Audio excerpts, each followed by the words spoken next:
पहले चैप्टर के कुछ क्वेश्चंस करा दे, वो इम्पोर्टेंट है। पहले चैप्टर नहीं आ रहा, KV1 में भी नहीं आ रहा,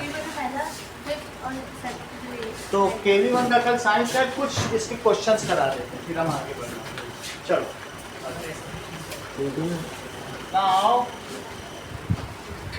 चैप्टर 1 की एक्सरसाइजेज निकालिए। Write one equation each for decomposition reaction where heat energy supplied in form of heat, light and electricity. So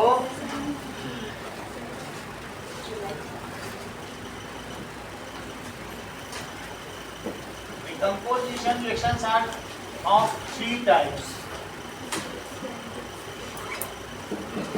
If heat is supplied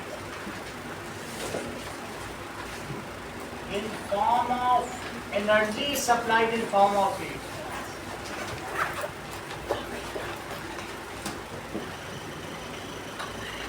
अगर हीट के फॉर्म में दी जाए तो उसे क्या कहेंगे? थर्मोलाइसिस। जैसे कि CO3 इसको हीट किया जाए 2000 डिग्री सेल्सियस पर, तो ये क्या हो जाएगा? CaO plus CO2। एक ही क्वेश्चन लिखनी, आप यही लिख लें।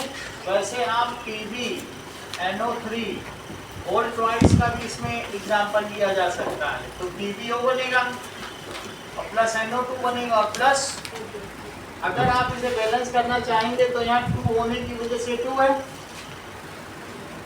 Pb बैलेंस है, इसे हाफ कर दो, ये बैलेंस हो गया, और फिर 2 का मल्टीप्लाई कर दो तो फिर बैलेंस हो जाएगा। तो क्या हो जाएगा? 2PbNO3 का whole twice 2PbO plus 4NO2 plus O2। यहाँ पर FeSO4 की भी लिखी जा सकती है। इसको हीट देंगे तो बताना क्या क्या बनेगा?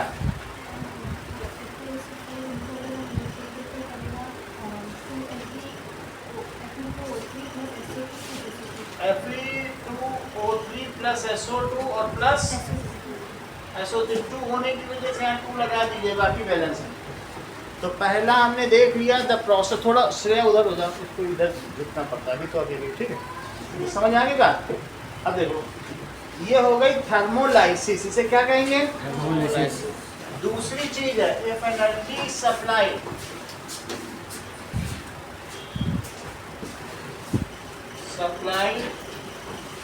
इन फॉर्म ऑफ लाइट, तो उसे कहेंगे इलेक्ट्रोलाइसिस। अगर लाइट है तो फोटोलाइसिस हो जाएगा, फोटोलाइसिस फॉर्म ऑफ लाइट। जैसे AgBr में किया जाता है, तो AgBr में सनलाइट लिखिएगा तो क्या हो जाएगा? Ag plus Br2। ये ग्रे कलर है और जबकि ये वाइट है। सिल्वर ब्रोमाइड लाइट कलर है, सनलाइट पड़ते ही इसका कैसा कलर हो जाएगा? और ब्रोमीन इवेपराइज हो जाएगा। ऐसे ही AgCl, इस पे सनलाइट डालो तो क्या होगा? 2Ag और प्लस Cl2, ऐसा हो जाएगा। If energy is supplied in form of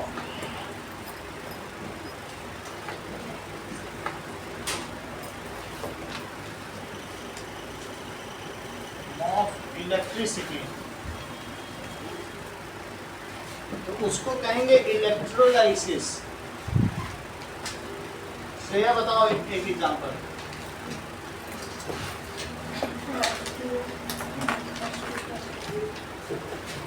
H2O gives, अगर मान लो इलेक्ट्रिसिटी है तो H2 बन जाएगा और O2 बन जाएगा। H2 कहाँ कलेक्ट होगा और O2 कहाँ कलेक्ट होगा? H2 तो कैटायन है, एनोड पे क्यों जा रहा है? हाँ बोलो। कैटायन तो कैथोड पे ही जाएगा ना। नाउ कैथोड और O एनायन होता है तो एनोड पे जाएगा, सीधी सी बात। चलिए question number 13, what is the difference between displacement and double displacement reaction? So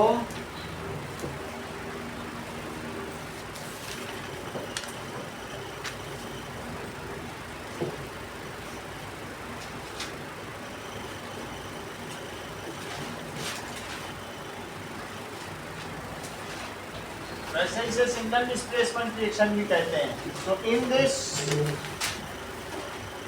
more active metal, वैसे आगे चल के नॉन मेटल का भी, अभी आपके में नहीं तो मेटल भी लिखोगे तो ये ज़्यादा अपीलिंग है। नॉन मेटल है लेकिन वो 11th में चल के पढ़ोगे, 11th 12th में आप सिंपली भी लिखते हो क्योंकि मेटल मेटल का बुक में है। तो मोर active metal displaces less active metal from its salt solution, जो ज़्यादा एक्टिव मेटल है। और वरना एलिमेंट लिखना है, आगे की क्लासेस में आपको क्या लिखना है, more active element displaces less active element, ठीक है।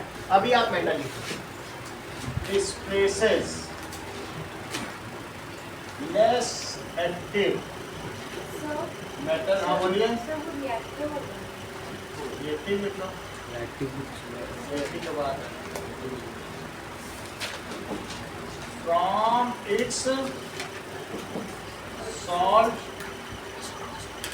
सॉल्यूशन, जबकि इसमें क्या होगा, इन दिस टू सॉल्यूशंस, ये जो दो इलेक्ट्रोलिटिक सॉल्यूशंस हैं या दो आयनिक सॉल्यूशंस हैं, mutually exchange their ions, electrolyte होने चाहिए।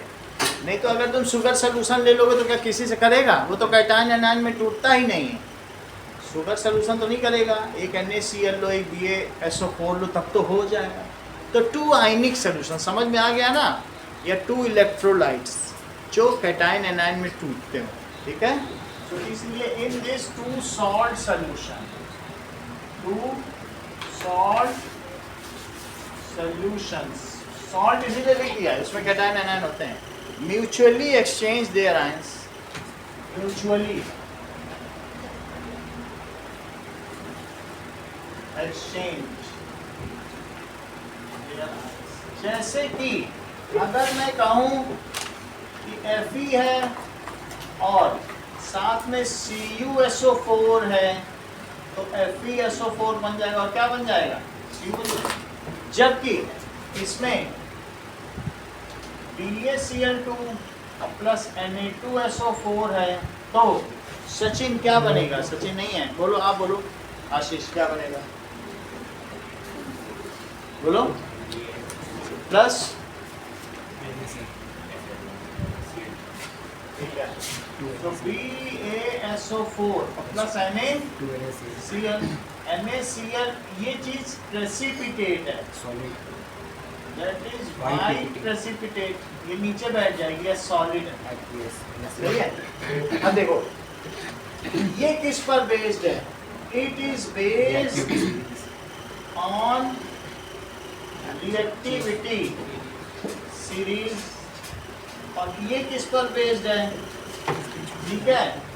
इन this more stable salt are form, ठीक है, from less stable salts. NaCl कितना स्टेबल है, पूरे समुद्र में NaCl भरा है, समझो कितना स्टेबल है। So in this more stable salts are formed from less stable salt। अगला देखिए कि no precipitate is formed, इसमें कोई precipitate तो बनता नहीं,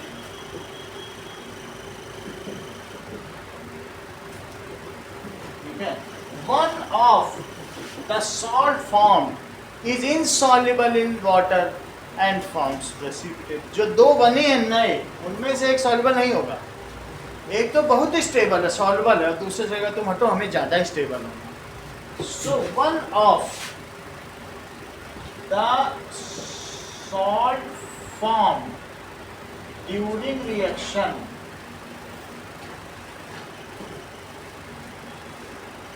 is insoluble in water, it either settles down at bottom or floats at top, that is called precipitation. या वो नीचे बैठ जाएगा,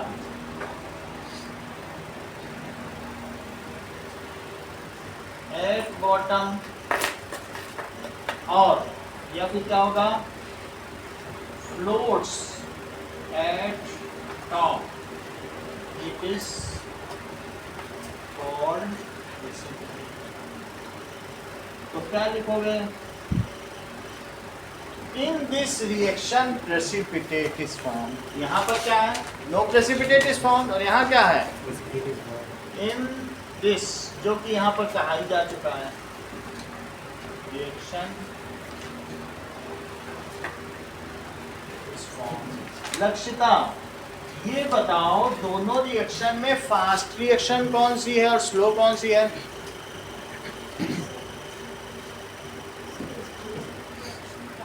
बहुत अच्छा. जैसा कि लक्षिता ने बताया, it is a slow reaction, जबकि वहां तुरंत मिलाने से ही प्रेसिपिटेट बन जाता है. देखा है कि नहीं कैसे वीडियो में? और यहाँ रखना पड़ता है आधा घंटा जिंक को तब जाके वो हो पाती, पूरी क्लास खत्म होती तब. सो इट इज स्लो रिएक्शन. और ये कैसी है, इट इज फास्ट.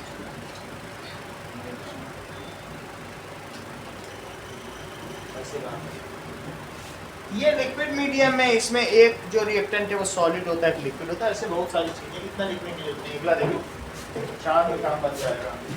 नाउ अगला क्वेश्चन बहुत इंपॉर्टेंट है, 3 नंबर का है. अगर हम सोडियम सल्फेट के पास अगर हम बेरियम लेके आएंगे तो फिर कुछ रिएक्शन हुआ था? सोडियम बेरियम का क्या पाउडर डाल दोगे? बेरियम ही डाल दो, हो जाएगा. क्या बन जाएगा?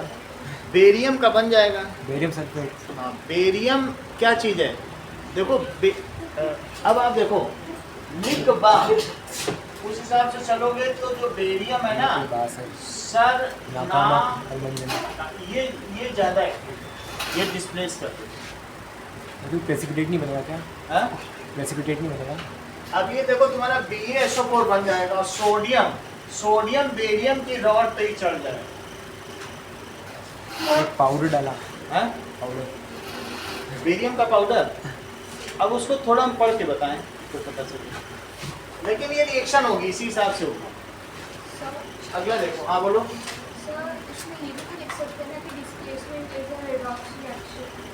ये बहुत अच्छा, ये पॉइंट छूटा ही जा रहा है. इसमें क्या होगा, इसमें अगर हम देखें आयुष, तो बोलो बेरियम का ऑक्सीडेशन हो रहा है कि रिडक्शन?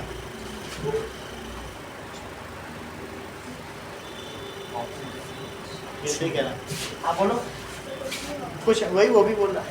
दैट इज, उसने देख लिया ये भी, यहाँ भी 2+ है, यहाँ भी 2+ है.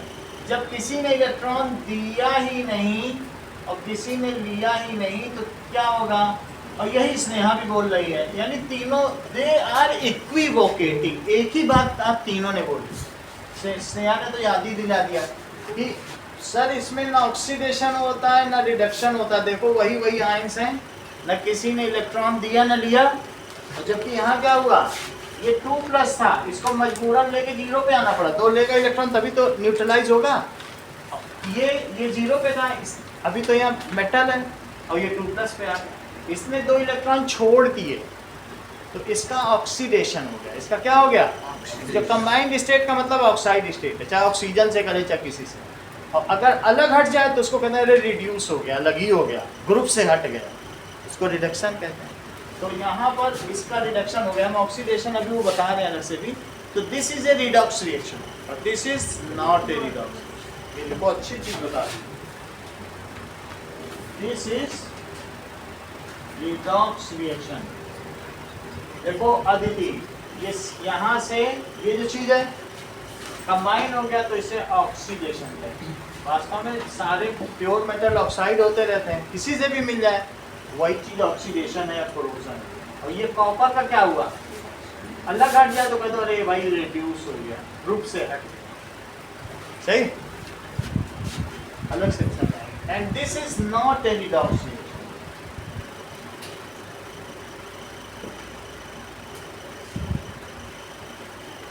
अगला देखो, for the refining of silver, हम सिल्वर नाइट्रेट सोल्यूशन में कॉपर मेटल डालते हैं। ऐसा हमने आपको वीडियो में भी दिखाया होगा कि एक कॉपर की कॉइल डाल दी है सिल्वर नाइट्रेट में, तो क्या होता है, क्या सिल्वर ट्री बन जाता है?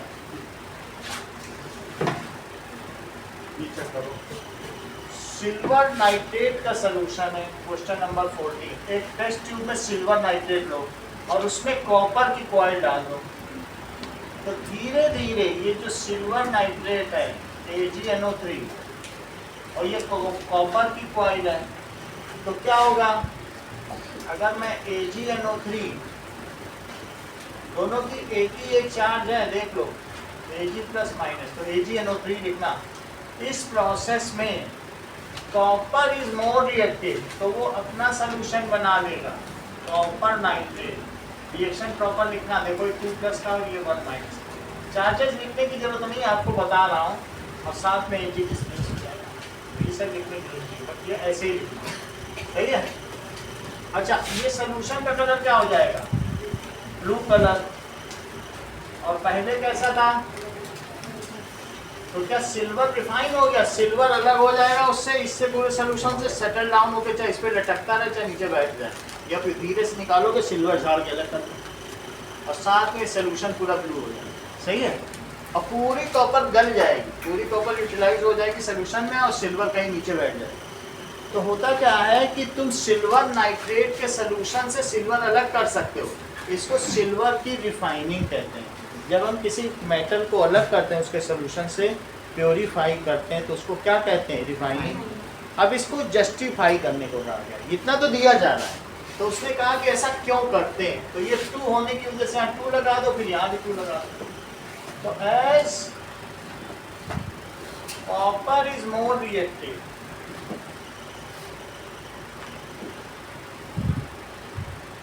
देन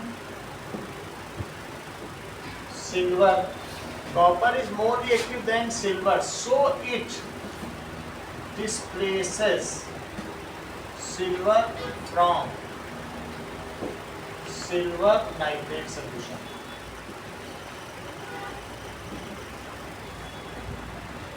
ठीक है, this is a kind of displacement reaction.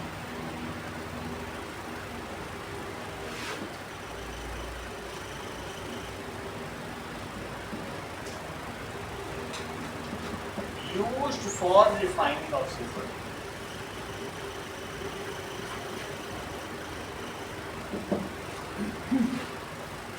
बाकी जो ये तुम्हारे पास सोल्यूशन बदल जाएगा, ब्लू कलर का हो जाएगा, ये पूरी गल जाएगी, और जो तुम्हारे पास ब्लू कलर का सोल्यूशन है नीचे बैठ जाएगा सिल्वर, सिल्वर अलग कर लेना, इसका क्रिस्टलाइजेशन करके बाजार में बेच देना, कॉपर सल्फेट, वो बाजार में इस तरीके से बिकेगा, सब यूज हो जाता है। क्योंकि कॉपर का कॉपर सल्फेट बन गया, उसका पानी उड़ते क्रिस्टलाइज हो जाएगा, उसको भी बेच दो और सिल्वर को अलग कर, सही है। पूछो।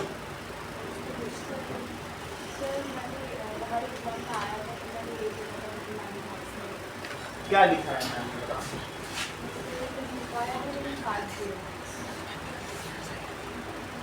काटा तो पढ़ी नहीं गया ये, ठीक है। राइट द रिएक्शन इन्वॉल्व, अब मैं तुमको दिखा देता हूँ, काटने से कोई हल नहीं है ना, इसी की रिएक्शन दिखा देता हूँ, क्वेश्चन भी दिखा देता हूँ, वहाँ से दिखा, ऐसे इससे कुछ नहीं है, रिएक्शन ही तो पूछी जा रही है, देखो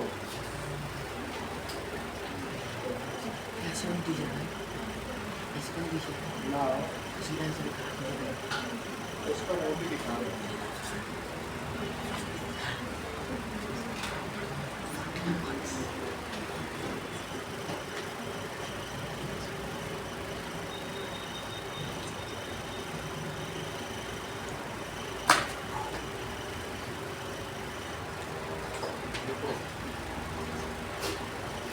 During refining of silver, silver nitrate is treated with copper coil. Write the reaction involved. देखो इसकी ये है, यही लिख देना, इसमें क्यों काटेंगे, कुछ तुमने गड़बड़ लिख दिया होगा, तुमने CuNO3 लिख दिया होगा, कहीं ना कहीं कैच होगा, ऐसा तो नहीं होगा दिखाने। ऐसे तो कुछ भी नहीं होगा, पूरे चैप्टर का बेस ही चला जाएगा। ऐसे काटा तो कोई रीजन होगा, पूछ लो ना उनसे। ऐसे ऐसे कोई कैसे भी काट देगा तो क्या होगा, फिर तो कुछ पढ़ने का मतलब ही नहीं होगा। ठीक है, अगला सवाल देखो, कोई रीजन होगा उनसे पूछो, जस्टिफाई कराओ क्या कह रहे हैं। चलो, क्यों किया गया ये लिखना जरूरी है, क्योंकि उसका कोई मतलब नहीं, उसी को हमने एक्सप्लेन कर दिया, 2 लाइन लिखनी चाहिए। अब अगला सवाल देखें, what do you mean bye precipitation reaction? So during double displacement reaction, एक चीज और हम आपको दिखाना चाहते हैं इसमें कि दैट इज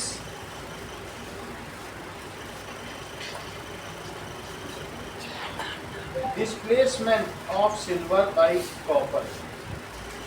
इसका जरा एक भी वीडियो भी देख लो।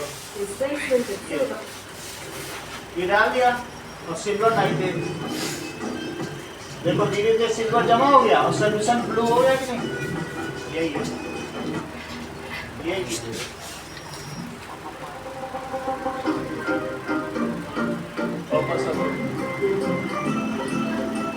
एक ही NO3 में डाल दिया, धीरे धीरे सिल्वर देखो उसमें जमने लगा और सोल्यूशन ब्लू हो गया, हो जाएगा ब्लू।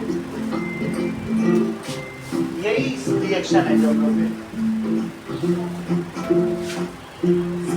ये देखो,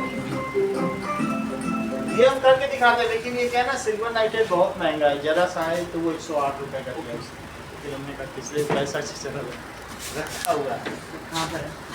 इसी में बोतल में रखा है, छोटी सी बोतल में दिया, ये रखा है सिल्वर नाइट्रेट, लेकिन हमने कराया नहीं है।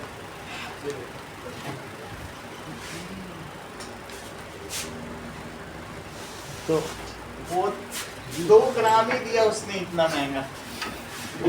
अच्छा, ड्यूरिंग डबल डिस्प्लेसमेंट रिएक्शन क्या होता है? ये double displacement reaction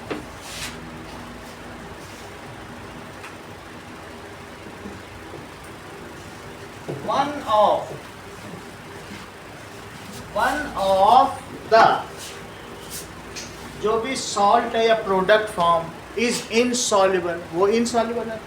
one of the salt produced is insoluble in water. It either floats or settles down at bottom.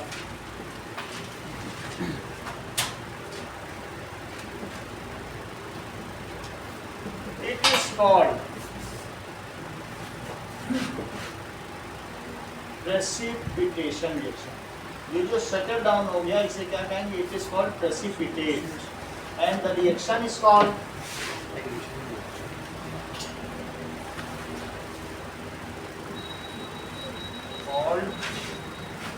Precipitation. मान लीजिए आप 2 ही हैं, 2 वंदना याद कर लेना, एक तो ये वाली याद करना, एक PbCl2 और Ki की बता रहा हूँ, 2 में ही आएगा। तो दूसरी इक्वेशन है PbCl2 प्लस Ki। तो इनकी जब रिएक्शन होती है तो PbI2 बनता है, जो येलो कलर का प्रेसिपिटेट होता है। क्या बनता है? Lead iodide. Pb की 2 की वैलेंसी और I की 1 की, तो इसका 2 इसमें लगा दिया, 1 इसमें लगा दिया, ये येलो प्रेसिपिटेट है। और साथ में ये क्या बन जाएगा? 2KCl। ये लेड नाइट्रेट भी ले सकते हो तो भी बन जाएगी बात। तो फिर क्या कि KNO3 बन जाएगा। ये येलो प्रेसिपिटेट है, येलो प्रेसिपिटेट है जो सेटल डाउन हो जाता है। जो नीचे वाले हैं वही प्रेसिपिटेट बनाते हैं, भारी वाले। देखो Pb भी नीचे है 14वां ग्रुप में, और वहाँ Ba भी नीचे है, वो सेकंड का अपना नीचे है और वो 14 का नीचे। जो नीचे हैं वही प्रेसिपिटेट बना, वो इतने भारी हैं कि सोल्यूशन में ठहर ही नहीं पाते। ये देख लो, Pb अपने ग्रुप का भारी और I अपने ग्रुप का भारी, भारी भारी नीचे बैठ के बेचारे है। 17वें ग्रुप का 17 देखो ना, I फूटे कुल्लड़ बनाता है, तो भारी भारी मिलके नीचे बैठ जाते हैं। समझ में आ गई बात कि नहीं? यहाँ भी देखो, Ba तो भारी था और सल्फेट जैसा भारी भरकम ग्रुप उसको मिल गया, बेचारे इतने भारी हो गए बैठे। यही होता है, सही है। अगला देखिए कि what do you mean by gain and loss of oxygen. 16th question देखो कि ऑक्सीडेशन क्या होता है। That is gain of oxygen by some element और लॉस ऑफ हाइड्रोजन। वैसे तो लॉस ऑफ हाइड्रोजन यहाँ ना लिखना, लेकिन अभी तक नए लोगों को आप लोगों को बताया नहीं, इसलिए बता दे रहे हैं। एक तो एग्जाम्पल बता दे रहे हैं। ऑक्सीडेशन क्या है? That is gain of oxygen और लॉस ऑफ क्या होना चाहिए? Hydrogen is called oxidation. जैसे कि अगर Mg प्लस O2 तो MgO बन गया, तो इसमें देखिए Mg को क्या गेन हुआ है ऑक्सीजन का, तो इसे क्या कहेंगे? That is oxidation. और इसे क्या बोला जाएगा? बोलो। That is Mg, magnesium is oxidised to MgO। इसे क्या चीज कही जाएगी? Magnesium is oxidized to MgO।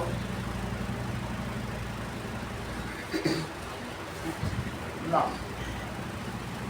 जो भी होगा वो रिएक्टेंट का होगा। Magnesium is oxidized to MgO। ठीक है। एडिंग ऑफ नॉन मेटल्स, अगर किसी में नॉन मेटल जुड़ जाए इट इज ऑक्सीडेशन।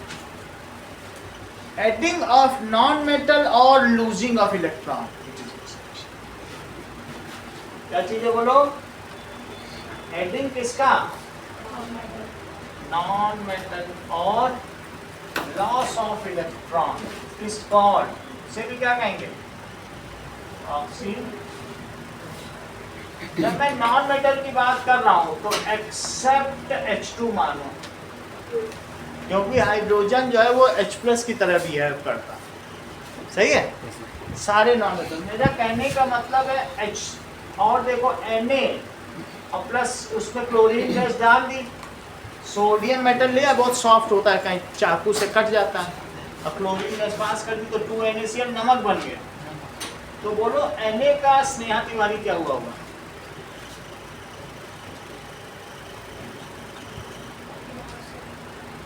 इसमें ऐसे देख लो, क्या नॉन मेटल ऐड हो गया इसमें? जैसा O सभी भाई बंधु है नॉन मेटल, O जुड़े, S जुड़े, N जुड़े, है तो सब नॉन मेटल ही हैं। O या आसपास के 17 में कोई भी जुड़ जाए सब ऑक्सीडेशन। O का जुड़ना, सिर्फ H को उधर रखो, H अलग है तो वो प्लस की तरह बिहेव करना, H को छोड़ो किसी का भी जुड़ना ऑक्सीडेशन। तो ऐसा सवाल है, बहुत कॉमन है। तो तुम्हारे में सोडियम में क्या जुड़ रहा है बोलो? तुम ऐसे ही सोच लो ना, अभी तुमने एसिड एंड बेसेस पढ़ा है, Na में O2 जुड़ेगा तो क्या Na2O नहीं बन जाता? तो इसलिए तो O जुड़े, Cl जुड़े, है तो वही नेचर, ये सब लेने वाले लोग हैं ना। तो सोडियम का यहाँ भी ऑक्सीडेशन हो रहा है, यहाँ भी ऑक्सीडेशन हो रहा है। वो बात समझ में आ गई? तो एडिंग ऑफ ऑक्सीजन और non metal it is called oxidation. सही है? तो इसका क्या हुआ बोलो? और एडिंग ऑफ मेटल और हाइड्रोजन, क्योंकि H मेटल के साथ बैठा, आप देख लो उधर। वैसे तुमने अभी तक पढ़ा adding of hydrogen is called reduction. तो एडिंग ऑफ हाइड्रोजन के साथ अब मेटल को भी जोड़ दो, वो सब एक है, और नॉन जो O के साथ नॉन मेटल को जोड़ दो। सही है? तो क्या लिखोगे ना? इसी तरीके से तुम्हें अगर इलेक्ट्रॉन के टर्म्स में विश्नोई करना है तो Na यहाँ 0 है, देखो यहाँ प्लस हो गया, तो इसमें इलेक्ट्रॉन खोया होगा तभी तो कैटायन बना। तो loss of electron is oxidation. तो यहाँ क्या क्या हो रहा है बोलो? यहाँ किस लिए आपने इसे ऑक्सीडेशन कहा? कि यहाँ पर किसका एडिशन हो रहा है? Addition of Cl2 to Na, so it is oxidation. ये समझने के लिए, लिखने के लिए नहीं है। और दूसरा क्या है? लॉस ऑफ इलेक्ट्रॉन भी हो रहा है, सो ऑक्सीडेशन। समझ में आ गई?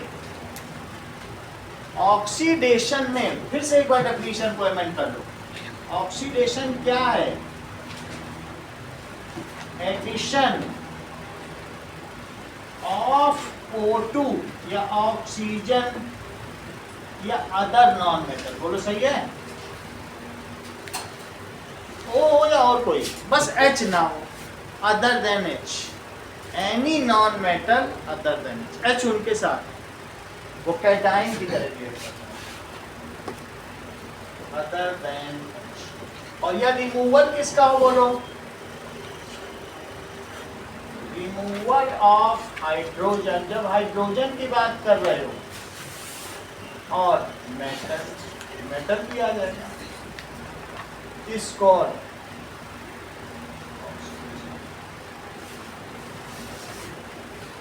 अब देखो रिडक्शन क्या होता है।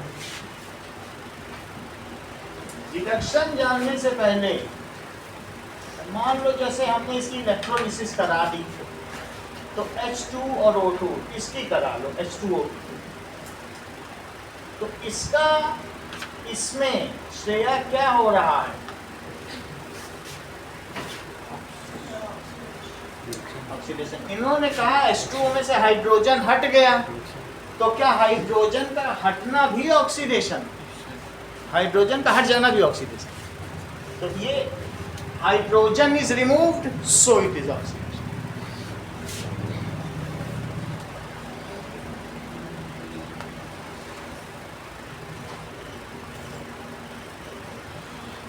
So it is oxidation. अब देखो रिडक्शन क्या होता है? अपचयन, रिडक्शन, दैट इज, अंकुर राज इसकी डेफिनेशन बताओ। Addition of hydrogen or removal of loss of oxygen is called reduction. Yes, और सही बात है। मेटल जब तुम कह रहे हो एडिशन ऑफ हाइड्रोजन, तो मन में मेटल भी रखो, मेटल क्योंकि जो हाइड्रोजन करता है वही सब मेटल करते हैं, सही है? तो इससे भी बात बन जाएगी। फिर एक तो सवाल पूछ लो मुझसे, वो कई सा सवाल पूछेंगे, आपकी प्रैक्टिस हो जाएगी। एडिशन ऑफ हाइड्रोजन और मेटल, रिमूवल ऑफ ऑक्सीजन या नॉन मेटल, नॉन मेटल में other than hydrogen, is called reduction. देखो अब ऐसी रिएक्शन हो Cl2 प्लस H2, ये भी होती है या ऐसे हो जाती है? वो इलेक्ट्रोलिसिस में होती थी। ये 2HCl हो रहा है। स्नेहा तिवारी, इसका इसमें क्या हो रहा है?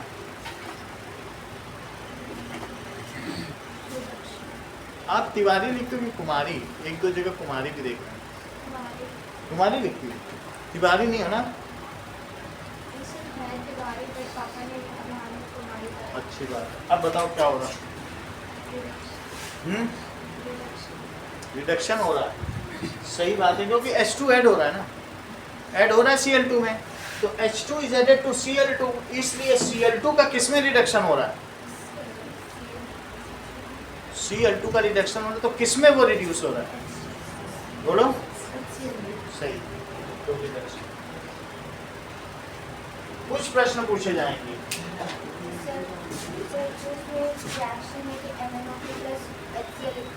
अब उसे ही देख लो। तो सर उसमें ऑक्सीडेशन रिडक्शन तो कैसे होगा? मतलब सिर्फ Cl में हो रहा है, बाकी सभी तो वो मैं भी दिखा रहा। चल पहले अदिति के ही डाउट को क्लियर कर। नाउ एक इक्वेशन आपकी बुक में दी है पेज नंबर 12 में कि पाइरोल्यूसाइड को हाइड्रोक्लोरिक एसिड से इन्होंने रिएक्ट करा दिया। दैट इज MnO2, ये हमारे पास रखा भी हुआ है, MnO2 plus 4HCl, black colour का होता है। अगर इसमें हाइड्रोक्लोरिक एसिड डाल दिया जाए तो ये क्या बनेगा? MnCl2 और प्लस 2H2O और प्लस। जरा तुम ये सोचो कि MnO2 बना है Mn की क्या वैलेंसी रही होगी, सोचो जरा। देख लो अब तो आपसे कह रहे हैं, ये 2O है, तो Mn को क्या रखना पड़ेगा 4+। ठीक है, ये टेट्रावेलेंट कैटायन। अभी हमने उस दिन नहीं बताया था तुमको, सोडियम जिंकेट करके बताया था कि नहीं बताया था। अच्छा यहाँ बताओ इसकी क्या वैलेंसी नहीं होगी, यहाँ तो पता चल ही रहा होगा 2+ होगा, तभी तो Cl- और Cl- से ये बना लिया होगा, न्यूट्रलाइज किया होगा। अच्छा ये 4+ का है और ये कितने प्लस का है, तो यहाँ से यहाँ आने में इसको इलेक्ट्रॉन मिले होंगे कि छोड़े होंगे 4+ से 2+ आने में? हाँ बताइए, मैंने ये बताया कि Mn 4+ है, इसको 2 इलेक्ट्रॉन दे दो तो Mn 2+ आ जाए। क्या ये ठीक मैं बोल रहा हूँ? जोड़ के देख लो चार्जेस। किसी भी चीज में, किसी में 4 इलेक्ट्रॉन गंवा दिए हैं, उसको कह दो कि तुमको हम 2 दे देंगे, तुम्हारे 4 वैकेंसी है, तुम 4 खो चुके हो ना, बाकी तो है तुम्हारे पास, 4 का तुम्हें लॉस हुआ, लो तुम्हारे में 2 इलेक्ट्रॉन डाल दिया, तो अभी भी उसको 2 का लॉस है। 4 तो गंवा चुका था तभी तो 4+ है, तुम 2 दे दो उसको, तो क्या उसका लॉस पूरा हो गया है? 2 का अभी भी घाटा है, सेंटर में बहुत प्रोटॉन थे, सही है, तो 2 मिलने पे भी तो Mn 2+ रहा। तो बताओ मुझे गेन ऑफ प्रोटॉन को तुम क्या कहती हो? उसने पूरी डेफिनेशन बताई नहीं तो ये हो जाता। लॉस ऑफ इलेक्ट्रॉन को कहते हैं ऑक्सीडेशन, और गेन ऑफ इलेक्ट्रॉन को क्या कहते हैं? कोई बात है, प्रोटॉन का तो कुछ भी नहीं होता, इलेक्ट्रॉन या इलेक्ट्रॉन का ही लॉस है, गेन होता, ठीक है। तो क्या लिखेंगे बताइए? दैट इज रिडक्शन क्या है? Gain of electron. It is also gain of electron, it is gain of electron. अच्छा कुछ भी ना हो तो तुमको एक दूसरी चीज बताएं, ये तुम्हें समझा है? ये तो क्या हो रहा बोलो? गेन ऑफ, ये चीज समझो जरा, ये Cl- है, Cl- Cl2 कैसे बन सकता है? 2 Cl- है, H+ की तो छोड़ो, लेकिन Cl- के बारे में सोचो, इनसे इलेक्ट्रॉन अगर हटा दिया जाए तो ये आपस में कोवेलेंट बॉन्डिंग करके Cl2 बनाएंगे 0 पे, तो this is loss of electron. इसको अपना इलेक्ट्रॉन छोड़ना पड़ेगा, तभी तो आयनिक से फिर मॉलिक्यूलर बनेगा, जिससे लिया है 2 तभी तो साझेदारी करोगे, और पहले ही से लेके ऑक्टेट पूरा करके बैठे हो तो क्या साझेदारी करेगा? पानी में Cl- है, उससे कह दो Cl2 बनाओ, क्यों बनाएगा? उसका ऑक्टेट पूरा है, उससे छीन लो उसका इलेक्ट्रॉन, बोलो अब तुम्हारे पास 7 है, चलो साझेदारी कर लो, तो कर लेगा। ये क्या है बोलो? That is loss of electron. Loss of electron का क्या है? ऑक्सीडेशन। अब इसको श्रेया में दूसरे पर्सपेक्टिव से आपको समझाता हूँ, ये छोड़ दो, गेन और लॉस का छोड़, तब कैसे समझे? ये देखो, आप सिर्फ डेफिनेशन से समझो जो अंकुर ने बताई है। अंकुर क्या कहते हैं? 4HCl। ये मुझे बताओ, यहाँ से यहाँ आने में श्रेया हाइड्रोजन का लॉस हो रहा है कि गेन? अगर हाइड्रोजन का लॉस हो गया सही, और ऑक्सीडेशन यहाँ पर बोलो, ऑक्सीजन का क्या हो रहा है? ऑक्सीजन का तो लॉस ही हो रहा है, और ऑक्सीजन के हटने को क्या कहती है?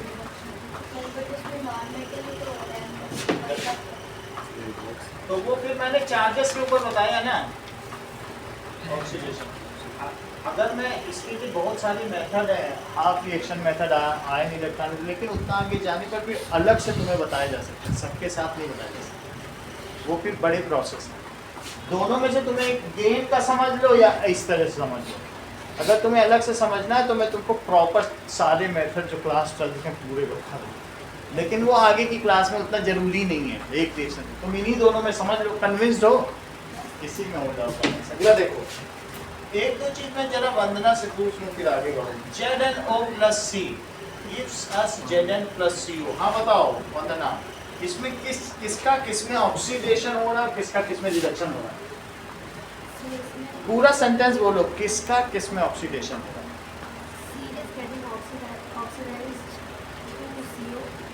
C is getting oxidized to CO, oxidation। और बोलो, और बोलो। Reduce to एक और बता दो CuO का कलर ब्लैक है CuO plus H2 से Cu plus H2O बन गया है इसमें भी बताओ हाँ हाँ अब आपको सब पता चल गया तो मैं आगे बढ़ जाऊँ एक क्वेश्चन हमारा इसी पर बेस्ड है 14 नंबर क्वेश्चन देखो ये इसी पे बेस्ड है वो छूट गया है 17 क्वेश्चन 17 नंबर क्वेश्चन देखो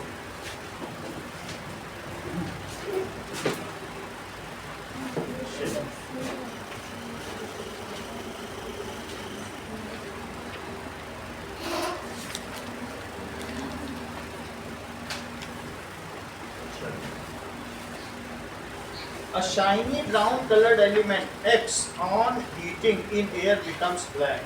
तो क्वेश्चन नंबर 17 में कह रहा है एक शाइनी ब्राउन है